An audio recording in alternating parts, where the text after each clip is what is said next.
অনেক মিস করতেছি শৈশবের ওই সময়গুলা, ছোটবেলার সময়গুলা। বাবাদের সাথে কাজ করতে কি যে আনন্দ লাগতো আমার। যারা কাজ করছে তারা বুঝতে পারবে। কারণ যত কষ্টই হোক, বাড়িতে এসে মায়ের হাতে খানা খাইতে এত মজা, এত টেস্ট তোমরা বুঝতে পারবে না। এখন তো ওই সময়টা এখনকার বর্তমানে ছেলেরা বুঝতেও পারবে না। কষ্ট হলেও ওই সময়টা ভালো ছিল। মায়ের হাতে সকালবেলা ভাতে ফানি দেয়া, আর মরিচ দিয়ে আলু দিয়ে ভর্তা বানানো, অন্যান্য আইটেম থাকে, তারপরও মরিচ দিয়ে আলু দিয়ে ভর্তা বানিয়ে খাওয়াটাতে কত মজার ছিল, সেটা আমরা যারা পেয়েছি আমরা বুঝতেছি। কিন্তু এখনকার ভাইদের উদ্দেশ্যে বলতেছি, ভাই এই কাজগুলো অনেক কষ্ট ছিল, অনেক কষ্টের। তারপরও আমরা আনন্দ উপভোগ করতাম। এখন তো এখনকার ছেলেরা তো জানে না এগুলো কিভাবে কৃষি কাজগুলো করতে হয়, অনেকে জানে না, অনেকে জানে না। অনেক মিস করি আগের দিনগুলা, দেখলে আসলে মনটা মানে ছটফট করে। আবার যদি ফিরে যেতে পারতাম ওই সময়টাতে, কিন্তু আসলে তো এটা সম্ভব না। বর্তমান যুগের ছেলেরা তো আমাদের পরের জেনারেশন, তারা বুঝতেও পারবে না এতে আনন্দ কষ্ট কেমন ছিল।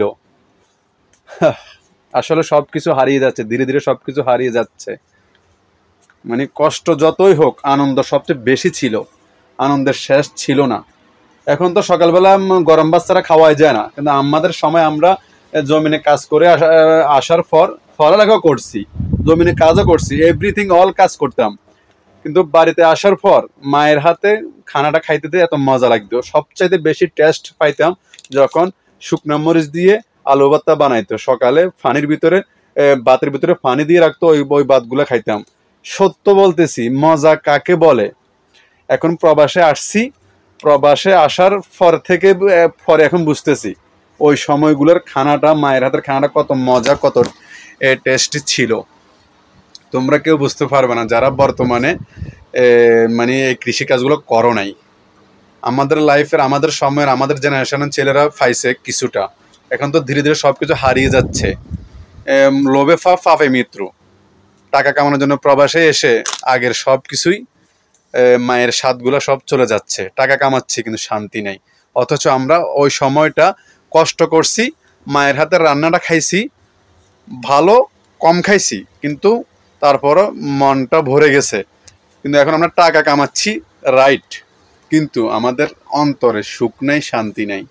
আর আমাদের পরের প্রজন্ম তো তারা শুধু এগুলো দেখে দেখে তারা চিন্তা করবে, ধর অনেকে তো ভাববে যে এগুলো কি কাজ। আবার তারা বুঝতেও পারবে না আসলে এটা কষ্ট ছিল, কিন্তু শান্তিটা বেশি ছিল, আনন্দটা বেশি ছিল, যেটা এখন বর্তমানে লক্ষ কোটি টাকা দিয়েও কিনা আর পাওয়া সম্ভব না। যা হোক প্রিয় বন্ধুরা, আসলে এই ভিডিওটা দেখে মনটা মনটা চাইতেছে আবার আগের আগের সময়টা যদি চলে যেতে পারতাম, যদিও এটা কখনোই সম্ভব না। যাক, রেখে দিচ্ছি। আল্লাহ পাক তোমাদের সবাইকে ভালো রাখেন। যারা এই সময়টা পাও নাই, তোমরা এখন এটা বুঝতেও পারবে না। ভালো থেকো প্রিয় বন্ধুরা। নতুন সামান আসছে, নতুন শার্ট আসছে, এই ভিডিওটার পাশাপাশি তোমাদেরকে দেখিয়ে দিচ্ছি। দেখো, মানে কি বলবো, এত সুন্দর, এত সুন্দর বলে বোঝানো সম্ভব না। এটা আমার নিজের জন্য, আমি একটা রাখবো, তোমরা এসো। আরো অন্যান্য কালার আছে। আল্লাহ হাফেজ।